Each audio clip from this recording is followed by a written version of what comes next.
Hello guys, welcome to my channel. So in today's video I'll be talking about agreeableness.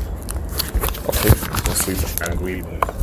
Now I wanted to shoot this video in I'm using my phone as microphone. I wanted to shoot this video in a much more natural space, like with green grass, mainly because it's more of a biological topic, It's actually, well, if you're doing clinical psychology or anything that has to do with psychology, you'll most likely learn about personality traits, and today I'm talking about a personality trait, and it's called agreeableness.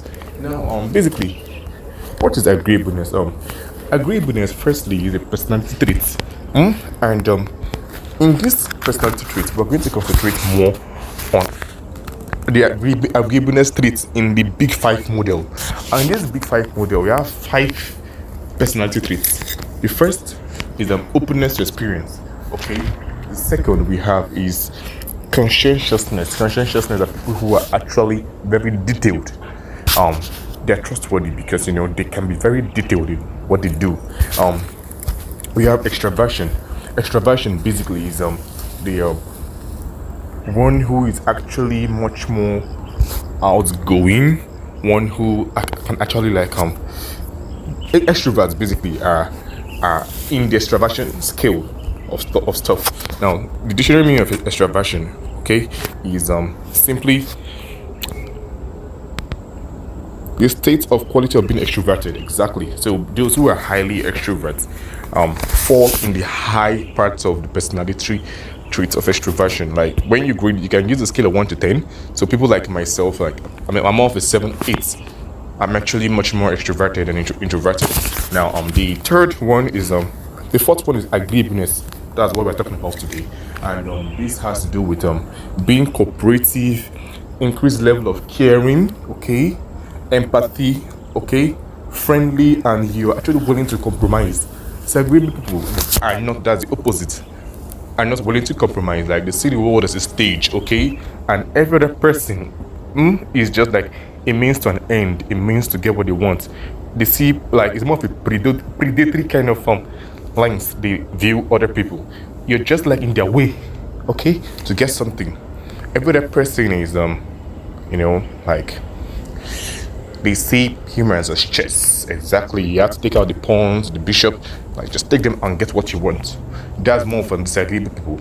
Now we'll get to that probably in one of my next videos. And finally, we have neuroticism. Neuroticism is a personality trait characterized mainly from anxiety, people that are more prone to depression, etc. And basically, people who are actually much more neurotic it's more of the female gender. I think I was watching Peterson's lecture some days ago, and he was talking about neuroticism, and basically he said that why women are much more neurotic it's simply because of the mother infant dyad. Their biology or their wiring is not really suited for the mother infant care communication. In this case, it says the infant is almost never ever wrong. Especially within infants are less than 9 months, they are actually almost never ever wrong. You actually have to constantly make sure they're okay. You can't spank them, you can't do any shit to them. They actually always have to win. So it's not like a case of where you can actually tell this infant, hey, stop doing that shit or get your shit together. No. In the case of mothers, when your child is still that tender, you always have to take care of the child, whether you're tired or not. Okay. Now let's deal with agreeableness. I wrote so many things on this agreeableness personality trait, and I'm going to start with the first one being people who are difficult to extrapolate, or let me use the word, those who are actually very, very, very easy to exploit. Now, agreeableness comes with the most marked positive and negative dimension. Now, agreeableness is grouped into probably, I would just say the bigger factor that you can actually use to scale one who's agreeable is more often the compassion and politeness. Now, in the market, when I use market, I just mean the corporate world, the business world. Those who are actually very, very, very, very, very conscientious and they are very agreeable are basically mainly people who cannot stand up for themselves. Okay, and it's much more, like the bulk of those who are actually agreeable falls in the female gender. Now, I will actually explain this very, very, very, very briefly. Now, in the workspace, the female gender are actually much more exploitative, in the sense that guys are naturally much more disagreeable than ladies. Like, if you actually guess, like, in the pool of women and men, like, they just tell you, guess who is more agreeable, who is more disagreeable. Like, you'll be right 60% of the time if you choose a woman as more agreeable. Now, other factors that comprises one who is agreeable is positive and negative features are: one, respect authority. People who are actually like loyal to authority are much more agreeable. People who sympathize with others' feelings, and then finally we have those who actually are very okay with cooperating and having a leader and waiting for others to lead the way. Okay, now agreeable people, okay, they are actually much more likely to have a leader and cooperate. Like, they're okay with others leading the way. Now, in the society, the easiest way to actually see this scale of agreeableness and disagreeableness is basically in the prison rates. Basically, we have much more men in prison than there are women. That's like, it just reflects how disagreeable men are compared to women. Like, we have a real time data. Okay, good. Now, on the a great indication of those who are in prison are those the personality of being low in agreeableness. It's basically, when you're low in agreeableness, it makes one much more callous in the sense that they do funny things, and they always feel they can get away with it. But the funny thing about this particular disagreeable traits when it comes to men is those who are disagreeable and less conscientious, okay, and those who are much more likely to end up in prison. I'll get to that. Now, the opposite of compassion. I mentioned compassion being one of the predominant traits of those who are agreeable. So the opposite of compassion and politeness is basically non-sympathy, okay, and being straight.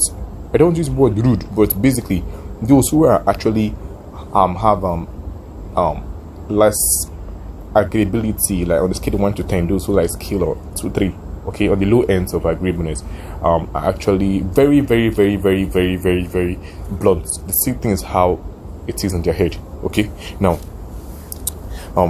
people who are agreeable are much more prone to giving other people credit. Like, I can actually congratulate someone for what they've done. And the disadvantages of agreeableness, especially in the workplace that I was talking about. Now, firstly, I mentioned that women are much more agreeable than men. Now, in the workplace, the disadvantage of agreeableness is this: you are not one is not able to put their own interests forward. Like, you actually promote other people's interests over yours because you're actually scared of criticism. This is one major attribute of agreeableness.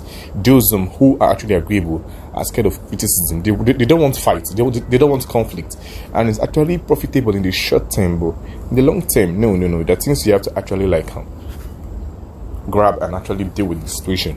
Okay, for long term benefits. Now, it actually reflects this agreeableness I'm talking about now. Reflects in the corporate world and in jobs. Basically, when it comes to salary. Salary is negatively affected by agreeableness, in the sense that people who can put their own interests forward and actually go meet their boss for an increase actually paid less. And in the workplace, it's more women. That's why basically women are actually paid less than men. Women are lower in the agreeable distribution.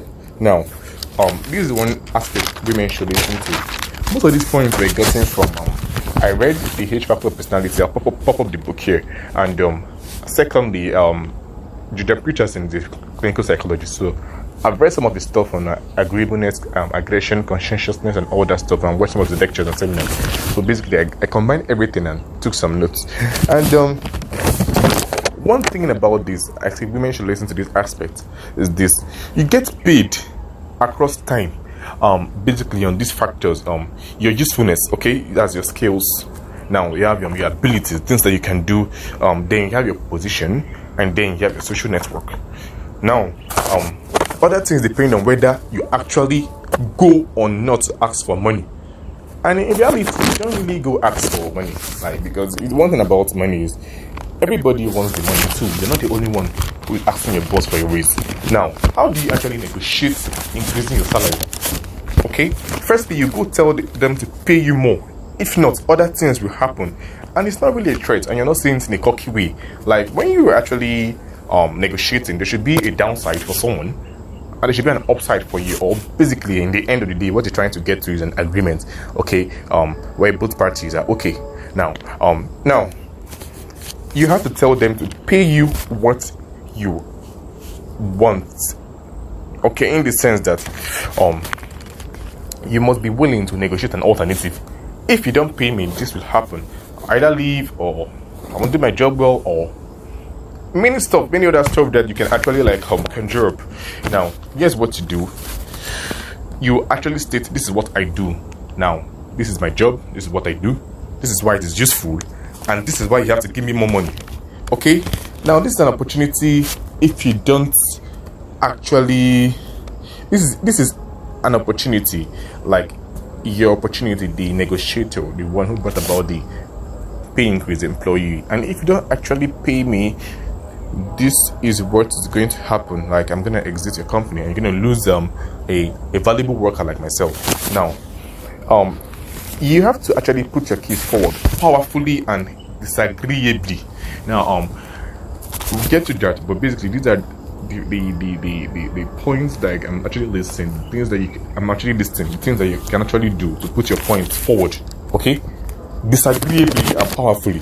Now, you have to get the balance right, so you won't you won't be seen as someone who is actually too mouthy, and you might be fired for that. Or like, there's a chance, but if you put your case forward well enough, chances of you being fired is actually much more is reduced. Okay, now, those who actually are so high in negative emotion.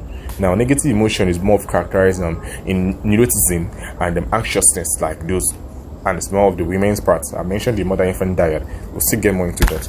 Now, those who are higher in negative emotion, because they tend to underestimate their own utility in business settings, are women and people who are actually prone to staying in the same position without any salary raise or any form of increase for long term. These are people who are much more easily exploited. Now, we also have those who are too agreeable, okay? And these guys are so uncertain in negotiation because of they doubt themselves too much.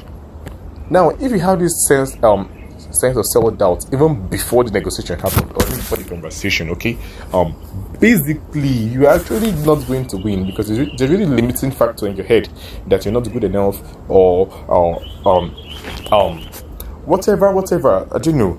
Now, winning in a business setting, in the corporate world, basically, actually you have you are actually have to get some sort of promotion, and with promotion comes more opportunity, but then you get much more revenue. But the downside is that you actually have much more responsibilities. Okay, you want to be liked, but you might not get that likeness you want, because you actually have to, I don't want to use what step of push tools, but there are people who are actually loyal to you, and you will not actually always grant them what they wish. Now, the third part of this being agreeable, the downside of this agreeableness in mainly the corporate world, also like in our personal lives, is conflict avoidance. Agreeable people tend to, they tend to smoothen the waters. Let me use that word. They don't want conflict, and I mentioned that earlier. This is only useful in the short term. Let's just say you let sleeping dog slide temporarily. Maybe the sleeping dog won't even stay here for like the next 1 week, so you can manage. But in a case where it's actually your job or in a meeting and you guys will be there for long, like you see this actually going on for 2, 3, 4, 5, 6 years. Like the person might have the job for 7, 8 years, and for the long term, I think you need to address this. People who are low in agreeableness actually tend to do this much more than those who are high in agreeableness. Now, other reasons why personality traits differ between men and women are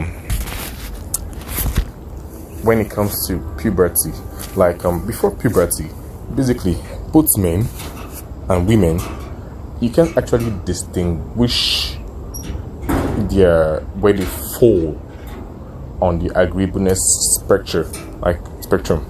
Like basically in size, both men and women are alike.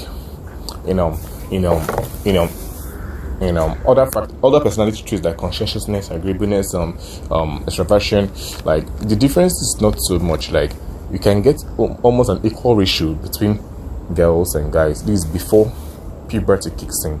Now, before puberty kicks in is about 5 years old, 7 years, 10 years old. You see these kids are just playing and all that stuff. But we'll get to the other aspect of aggressive children. Okay, 2-year-old, 4-year-olds are actually aggressive. Okay, and actually are socially they manage to find coping mechanisms, and now they can now blend into the world. But then let's keep going. We'll get to that aspect. In pubescent boys, boys who are actually haven't reached puberty, they are actually very, very, very, very alike with ladies, with women in the agreeableness distribution. Now, after puberty, what happens? Testosterone kicks in, and the boy gets bigger in size. And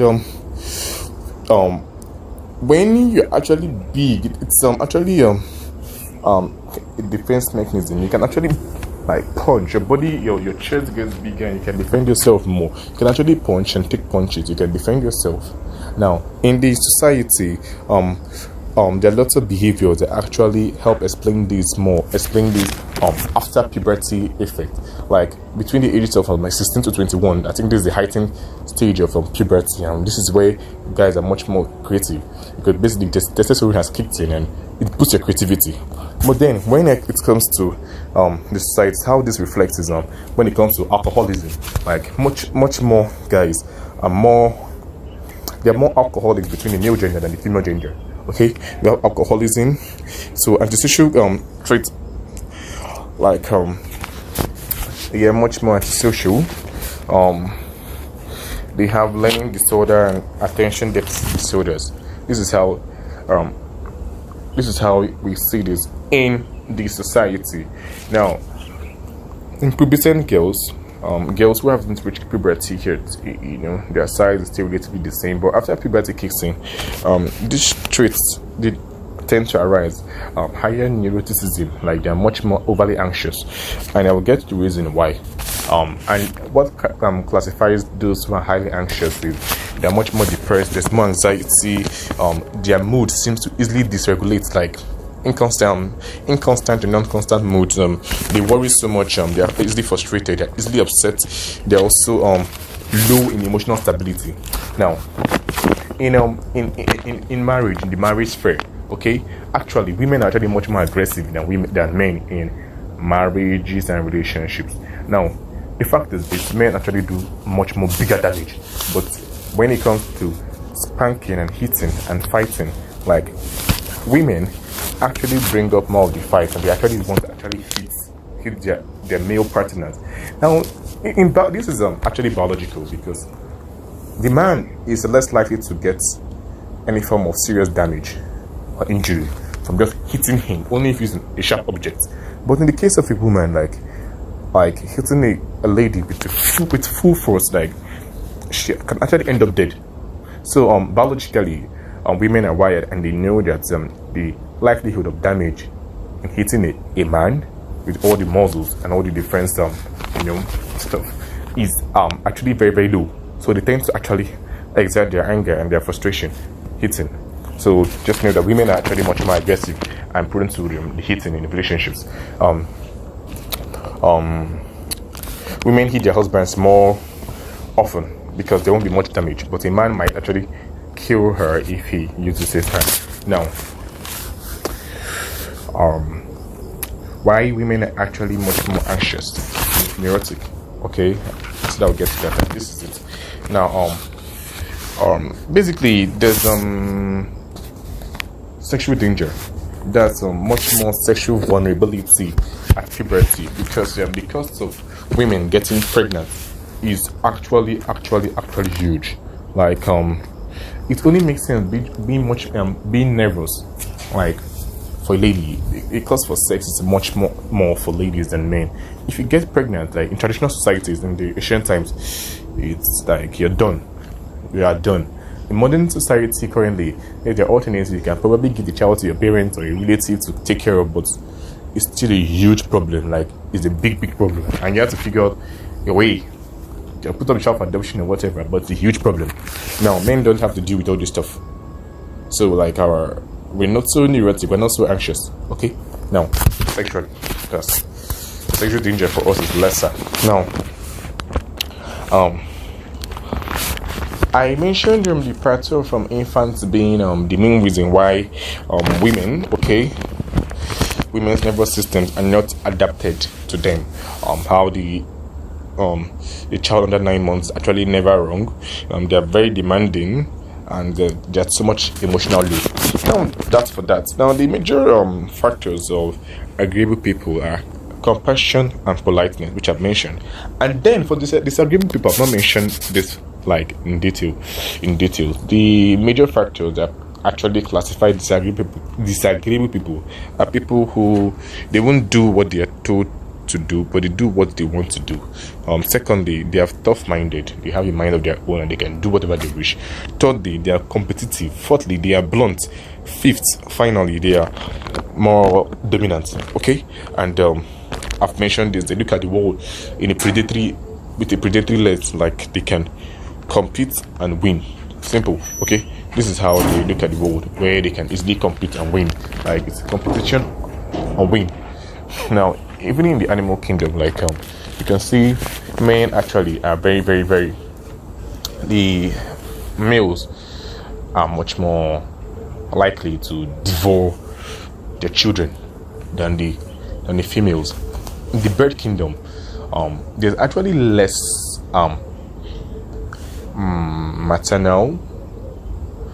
maternal instincts from the masculine angle. Like the men they don't really have much feelings and sympathy towards their children, and they can end up being so aggressive towards the children, or even eating them up, like killing them. So the murderers tend to actually push them away. Like basically in the bird kingdom, there's less paternal intrusion or maternal paternal, like male female co-raising, like the man and the woman raising the children together, because the men are actually much more aggressive and the woman chases him away.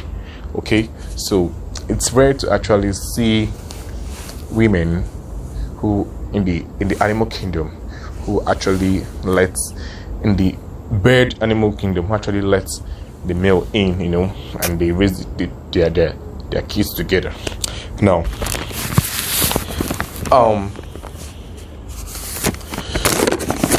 people who are disagreeable and high in emotional stability are much more exploitative. Like these are people who can actually forget that they have tax, put the tax on other people, and still take credit for it. Now, large institutions, this one point, actually give off conscientious plus agreeable people. Now, middle-aged agreeable women are the easiest, like they're the hot cake in the corporate world, because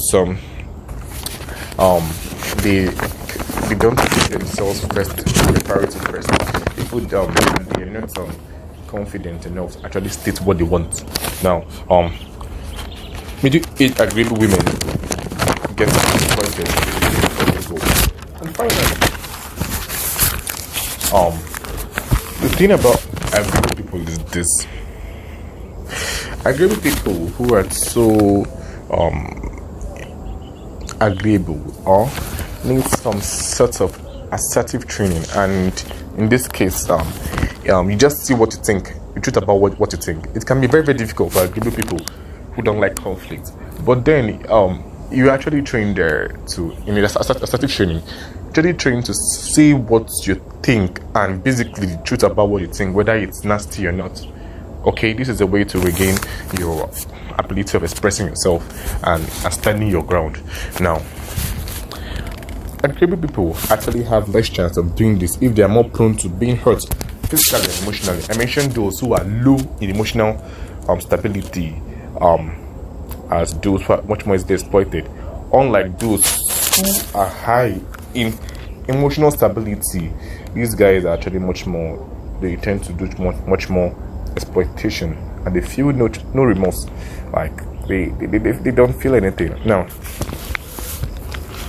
those who are high in agreeableness and they are prone to being much more hurt physically and emotionally, they tend to avoid high intensity conflict. Okay, any form of conflict that will solve problems in the short term or long term, they actually avoid it. And I mentioned that this is bad for the long term, and for the short term, this is also, well, not so bad, but good.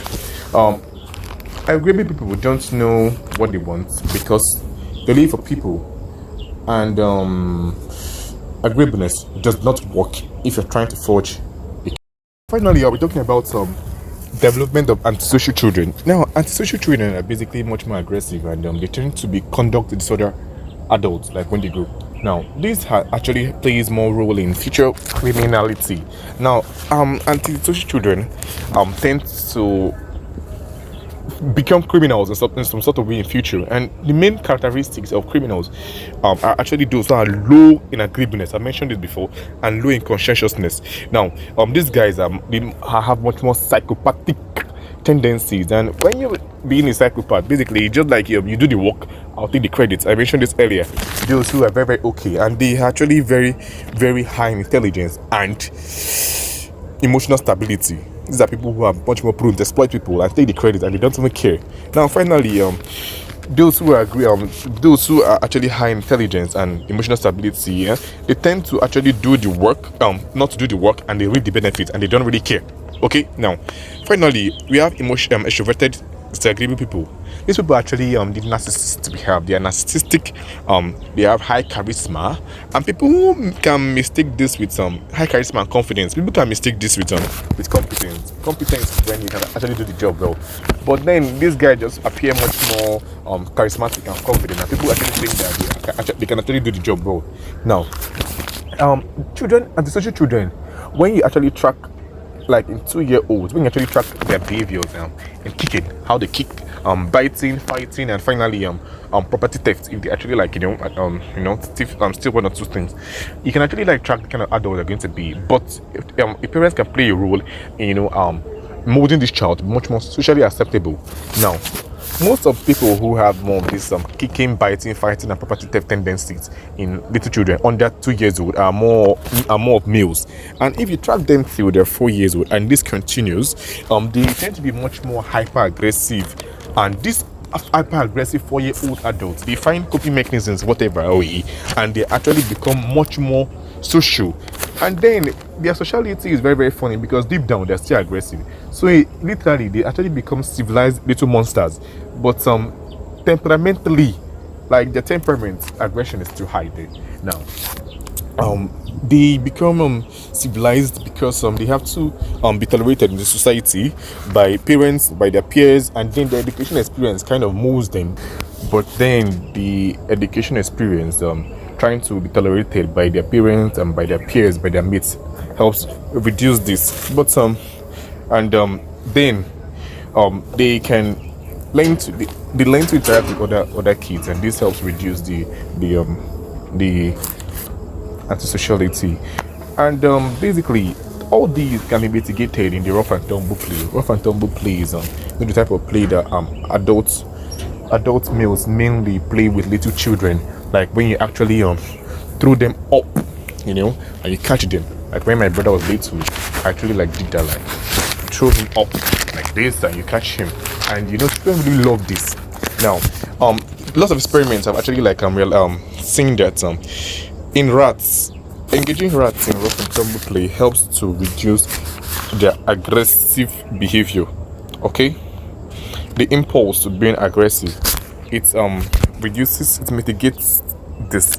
Now I will talk about the science or the biology behind this rough and tumble play, helping ameliorate or mitigate these antisocial children and help them become much more socially stable and balanced, centrally balanced adults.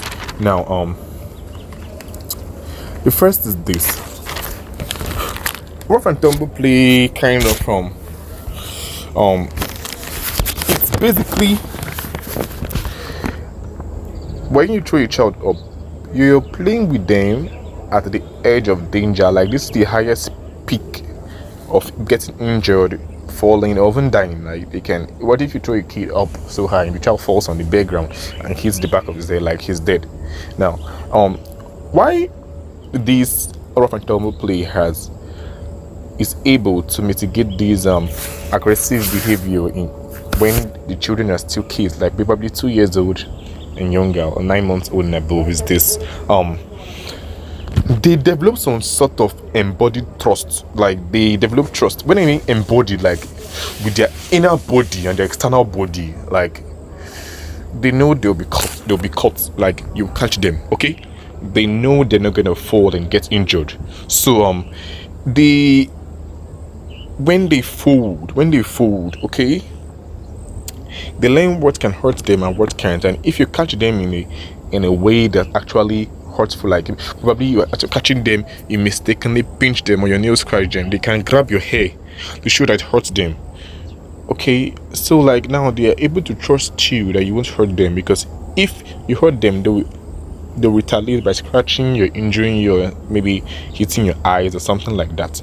Now, deeply inside their bones, they realize what can hurt them and what will not hurt them, and this is still in the realm of the game, like while the game is going on.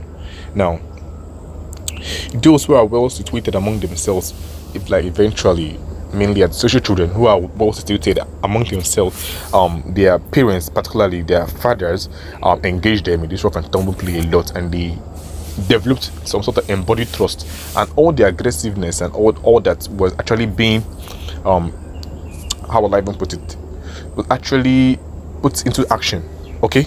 And they've learned to trust themselves within. And the rough and tumble play develops some well situated adults, like those who are well situated within themselves, like inside, because of the rough and tumble play and the embodied trust that the children were actually able to develop. Now, I've mentioned that the ability to engage in rough and tumble play among rats inhibits impulsive aggression.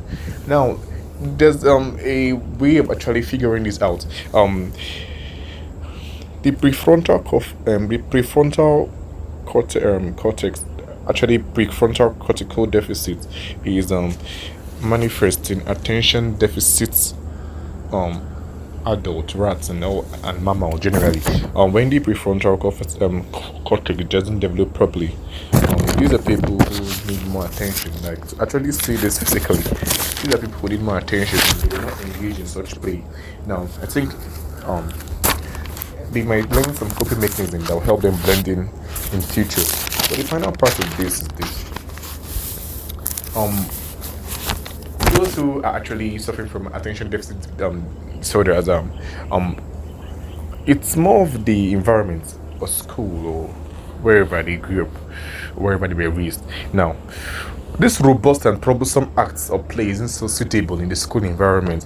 Like, in the school environment, they try to make it so easy for themselves, like the staff and the school people running the school, that they sit children down for 5 hours, they leave them docile, and the impulse to play is within them. They want to actually like break things and keep playing till they're tired, till they're worn out, and the school environment doesn't permit this. Now, these people become well socialized, and disagreeable people, like in the sense that yes, they found one or two coping mechanisms, but then the aggressiveness within is not still quenched. Okay, so they're still aggressive, but they just found a way to socialize because of I mentioned, because of the education, the to please their peers and their parents and to fit in and all that stuff. Now, well socialized disagreeable people, okay, they do not let other kids in their way. They are well socialized, but they're disagreeable. Like when you come, they hit you out, they kick you out. Let's say you're playing football, you're kicked out, and a job as a parent. This was a major point Jordan Peterson mentioned, is basically to make sure that your children at the age of 4, your child at the age of 4 is socially desirable. So when it comes out in public, you don't receive fake smiles from adults, and your children and other children want you to play with them. They want you to come and join their team. Okay, how will you feel when you have a child and parents are giving their child fake smile, and other children do not want their child to play with them because it's too rough? I think when I was little I was rough, but I don't know, I managed to blend in one way or the other. Now finally, this testosterone that actually spikes from the age of 13, 14, 15, 16, 18, it starts plummeting at 25 years, because now there's some responsibility on the part of the man, okay, or lady, or but only men that have testosterone. Now 16 to 21 basically is basically the most creative age, like, because this is a very, very, very high peak of testosterone induction, like from the when puberty comes, the sperm and all that stuff is in the body, it's all built up, and the human is now actually much more sexually tensed. Basically the sperm is yearning to come out, and the only way is actually through sex or masturbation or whatever pleasurable means. Now the testosterone that is inhibited boosts one's confidence and impulse to do aggressive stuff. From age 25 now, there's a drop. It plummets because now the male has more responsibilities. He has a family to take care of, he has a job and so many other stuff. But then this plummets, this comes down, and if he wasn't able to actually become a well-situated adult, so if these adults who eventually learn some coping mechanisms and isn't actually well situated within, he or she won't be able to raise a well balanced child. This is basically all I can say about agreeableness, and I'll basically reference in the description where I got most of the points from. Okay, yeah, so this is the end of this video, and thank you. You can actually share this video to your friends. They will learn a little bit about agreeableness, and probably in future I'll talk about some much more personality traits. Okay, yeah.